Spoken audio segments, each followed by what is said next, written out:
So we often get the question if somebody can use separate handles as an accessory with X3. There are little handles that I guess some think can replace a bar and hook on to banding, which is not a possible thing for a number of reasons. I'm going to explain all those reasons. Number one, when I talk about keeping the wrists neutral when you're holding the bar, like this, when we want to keep the wrists protected, you want a continuous bar that connects both hands because they balance each other. When you separate, this can happen. You can twist your wrists, and some of the smallest bones in the body outside the ear are right here and in the ankles, and this X3 is designed to protect you from that sort of twisting. So that issue is not fixed when you have separated handles. Now, this also coincides with some research that shows that people that train with dumbbells and people that train with barbells, the ones that train with dumbbells activate 20% less muscle. So when looking at that research, like if you activate 20% less muscle, obviously you're missing out on 20% of what you could possibly be stimulating.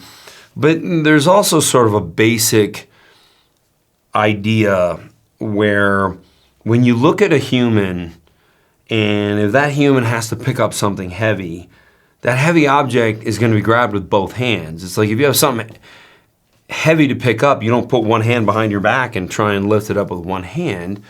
I mean, maybe somebody out there would do that, but that wouldn't be smart because of the size of the musculature in each arm, and it doesn't really match what's going on in the lower body. You also have to think about balancing.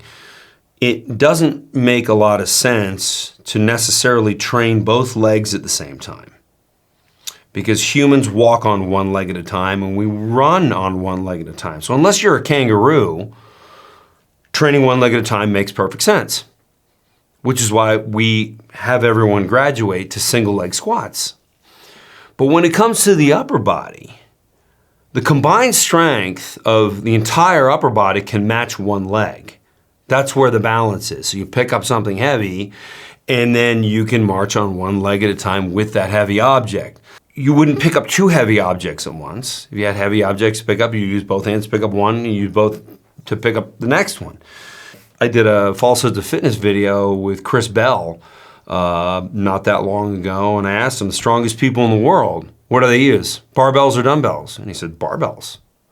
Just, I didn't discuss any of the science with him beforehand, and I didn't precondition him for the question. But yes, they use barbells because barbells make you stronger. Dumbbells really don't. And so separating the hands are, it's not what you want to do. Now, we do have one exercise where we don't use the bar or the plate, and that's the crossover.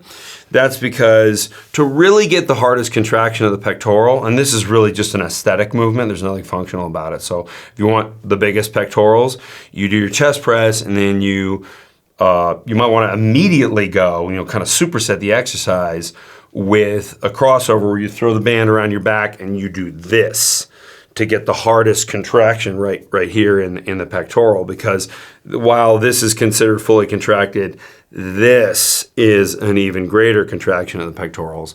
But of course, you can't do a chest press going across.